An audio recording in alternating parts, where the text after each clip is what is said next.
Welcome to Fresh Start Podcast. I'm Dave Henning, and today my guest is Olesya Lane from the UK. Olesya, welcome.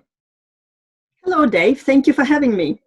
Yeah, great to have you here. You have a unique story, and what you're doing is really quite amazing. Originally, tell me a little bit about that. You're from the Ukraine, and you've lived in other places.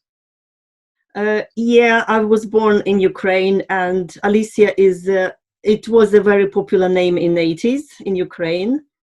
So, yeah, I can say that I spent probably a bit more than half of my life in Ukraine.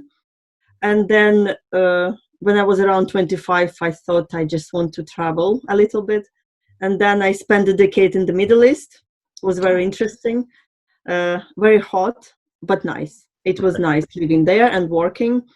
And I met wonderful people there in the company where I worked. So it was a good experience, actually, yeah. And then a couple of years ago, I think it's 2-3 years ago, we moved to the UK with the family. And that's how I ended up here promoting textile waste reduction.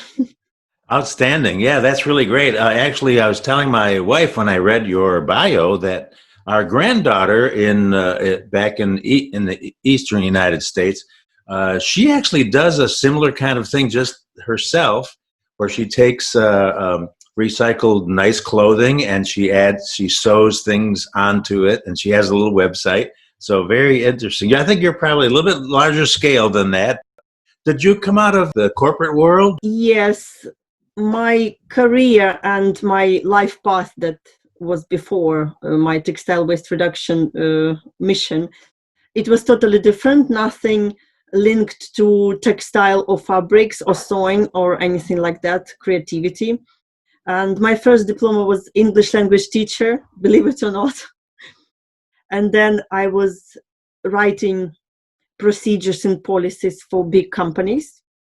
It was really interesting. It was a good experience for me because this helped me to put my knowledge about textiles and upcycling into a nice tutorial and online course for those people who would love to learn it, And my first upcycling project actually was 25 years ago when I chopped up my father's t-shirt and made a top for myself.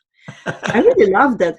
And I never knew that it would become my passion later on in life. It's really interesting. Tell me, if you would, then share with our audience then who you are as a person and what makes you you. Yeah, that's an interesting one.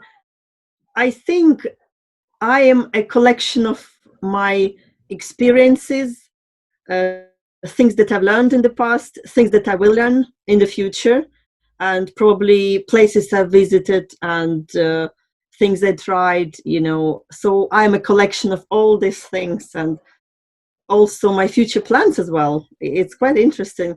I traveled a lot. I've been to US, Europe, a few places in the East, Far East, Malaysia.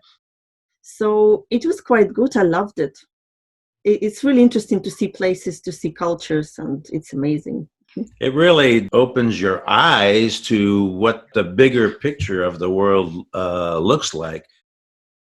Yeah, traveling is great, and you get to, as you say, see different cultures, how people think, how people work, and their backgrounds. Excellent. So, what would you say, Olesya, inspires you to be your best self?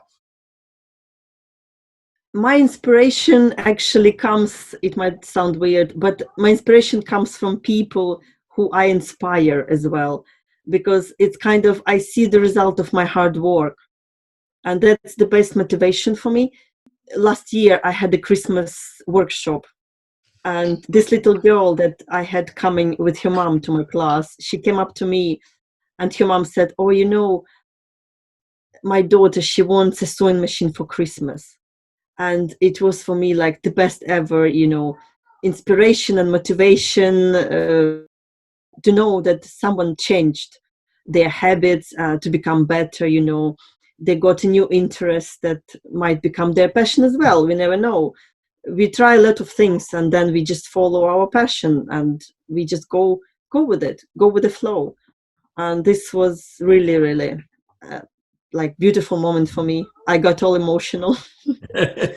There's something about what you're doing something with your hands and Yeah. creating and inspiring, as you say, and it's inspirational for yourself as well as for others. Tell us, how did you come about to create this? It's not called recycling. It's, what do you Mhm. call it?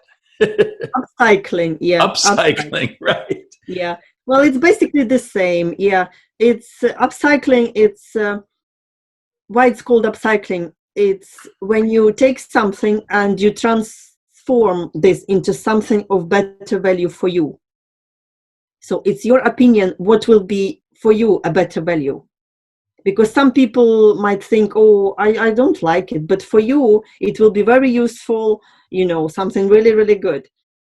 So when we moved to the UK a couple of years ago, 2017, I noticed there are a lot of charity shops that sell pre-loved clothes. So I started doing my research, what's happening and why it's happening like that. And then I realized that that's a big problem. And all clothes that is donated or collected by charity shops, only 30% is being sold in the UK.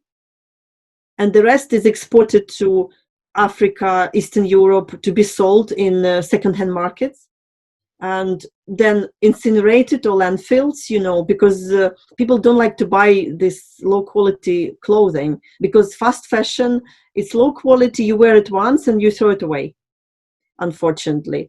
So this is how I started with this kind of mission. And then I came to a point where when I wanted to teach others as well, and I started running my classes, and I really loved it. I don't know, probably my work experience and my teacher's diploma, teacher's degree was really good for that because I knew how to design my classes straight away. I knew what people would love to learn and how they would love to learn. And, it was quite easy. I was surprised, but it was easy. So I had my classes, my students, and like we had little community. So it was really fun. And then this situation happened and I had a few difficult weeks, but then I just started writing my tutorials. And then I converted my tutorials into online course. I could reach more people. And it was just some sort of breakthrough. It was really amazing. I loved that. And I finished my website as well. I'm so grateful and pleased with this hard work that I did. And it was my corporate career didn't no links to the creativity that I have now. And it just I followed my creative voice and that's it. And I gave it a go. Took a risk. That's the key, isn't it? Taking a risk. I've talked about this on some of my other podcasts that in times like this, where many of us are still sheltering in place here in the United States, and you can go in two different directions. One is to get concerned and worried, or, as you say, take a risk, let your Mm-hmm. creativity just kind of come out and Yeah. develop itself, which is what you did. And you had time. It gave you more time really to sit down and focus on your tutorials, creating your website, and creating a vision for people that want to experience what you do. Your website is available now. Yes. And what is it? Slow fashion bus as opposed to fast fashion. So it's slowfashionbus.co.uk. Nice. Very nice. And we'll be sure to get that out to our listeners as well. Very good. As you mentioned, clothes are unfortunately considered like disposable. You go out and buy something new and wear it a few times, and then fashions change supposedly, and Yeah. people want to get something different. What have you found with your tutorials, and what's happening now with people responding? Mindset is changing definitely. But of course, I face challenges definitely. And for example, if I ask you to go for 200 days without buying new clothes, would you be able to do that? Well, perhaps as a man, I might be able to do that, but Yeah, no, I hear what you're saying. Yes, yeah, absolutely. Yeah, we always want to get out and explore and go into a store and look at new things and hmm maybe not. I don't know. It's a bit of a difficulty, yeah. Some people are going for it, yes, it's good, and they start mending their clothes and upcycling. It's really good and liberating to get rid of consumerism habits, because you find yourself that you save a small fortune by not spending for cheap clothes, and you find yourself that you have more time to spend on something that really matters for you. Instead of browsing in shops, they are Right. basically all the same, and clothes is all the same. You cannot have everything in your closet, everything that you like. It's just matter of focusing on something that really matters. I'm about to start a challenge now. It's called 200 Days That Matter. And it's about going for 200 days without buying clothes. So let's see how it goes. I'm writing that down. Yeah, 200 days that matters. Yeah, the information is already on my website, in my blog. Yeah, I'm encouraging people to join in and probably talk to their friends and family about it as well, so they can do it together. It's going to be more fun. They can share ideas together, experiences, and find a way out from a difficult situation when you think that you don't have anything to wear, for example. Yeah, let's see. I hope that the mindset will change, because we have a few extra shops opening in the UK, and shop categories, and clothes shops as well. And there are queues outside the shop. People are queuing up from early morning to get into a clothing store to buy clothes. Because I've been doing it for a while, I don't understand this, really. For me, it's waste of time and waste of money. I mean, I do something else. I read books, I go outside, and I have 2 kids to keep me busy as well. Yeah. Yeah. Wow. That is a great idea. 200 days that matter. It sounds like for you, it's similar as me, is when you find your purpose. Yeah. I think there was a great philosopher one time who said, will it matter that I was? And Hmm. if we can find out what matters for me, how can I have a positive influence on the world, really? And that's what we're talking Yes. about today. And you have just a very unique process and what you've come up with on your training and on your program. And that website is Slow Bus. I want to write this down, make sure I get it right. Slowfashionbus Bus. .co.uk. Got it. Great. Outstanding. Where do you see yourself in the future going from here? You have such a great idea on reducing waste, reusing, and upcycling Yeah. clothes. Where do you see yourself in the future? Let's say, I don't know, in the next 5 years. Where would you like to be? I'm writing a book at the moment as well, so it will be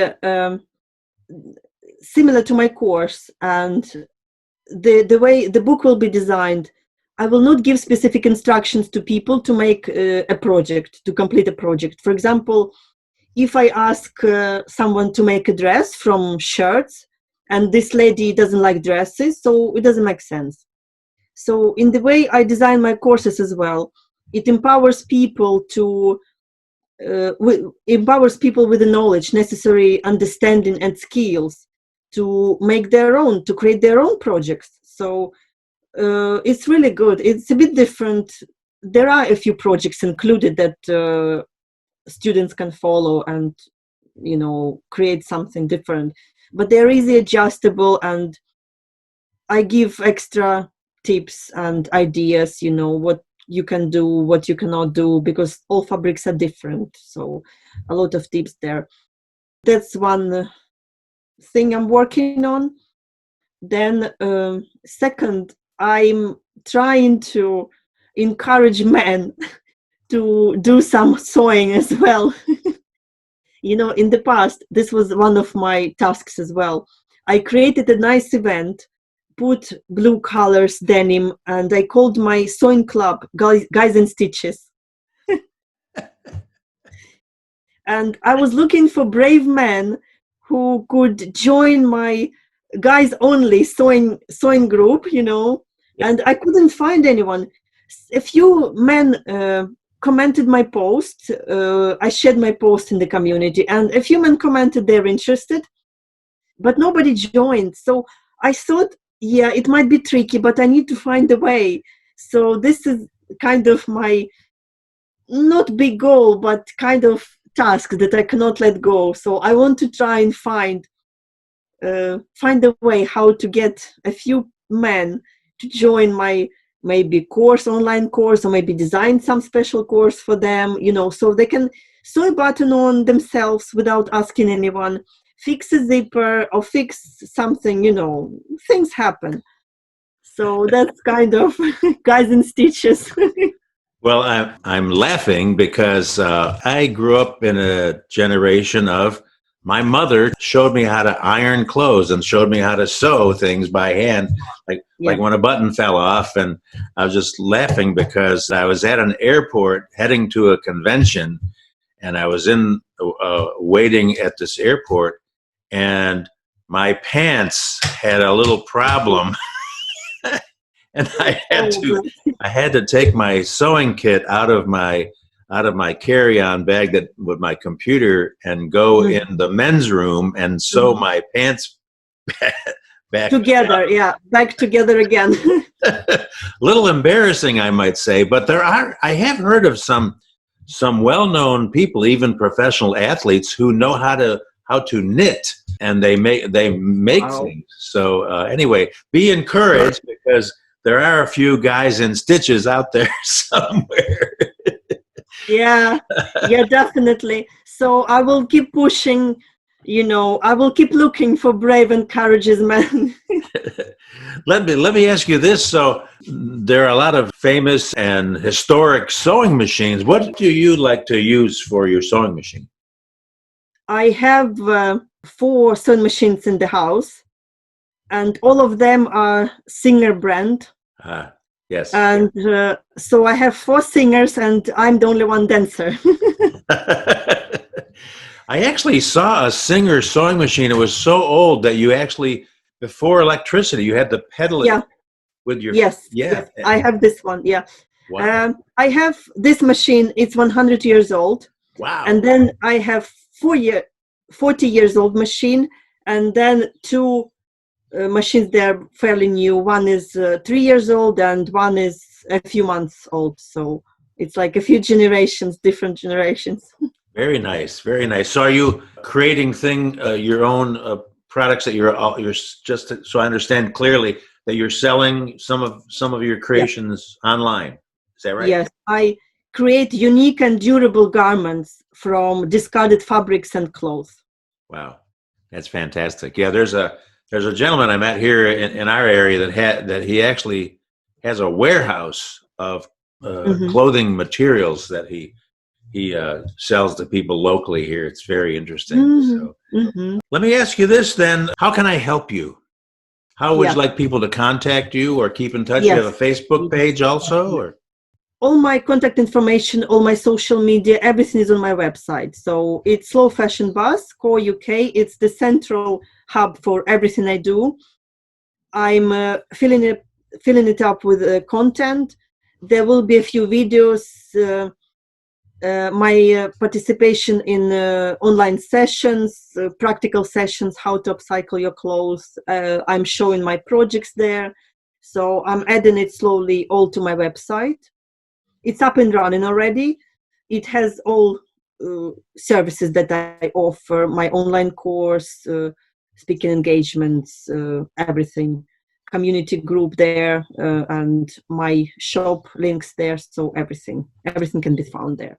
Wonderful, wonderful. My the company that I work with, in addition to my podcasting, actually just opened an office in Oxford. I don't know how far you are from there, but someday hopefully I'll be in your area and say hello. But I really appreciate having you with me today. And I'm speaking with Olesya Lane with slowfashionbus.co.uk. And what a great concept to learn and find out. I'm having a fun time meeting all kinds of different people that are just doing really interesting things. So I really appreciate you being with me today, Olesya. Thank you so much for having me. By the way, Oxford is not far. I think Oxford is around 45 minutes drive from the place where I live. So. Oh, wonderful. Thank you, Olesya, once again for being with me. I appreciate it. Have a great day. Thank you. Thank you, everyone.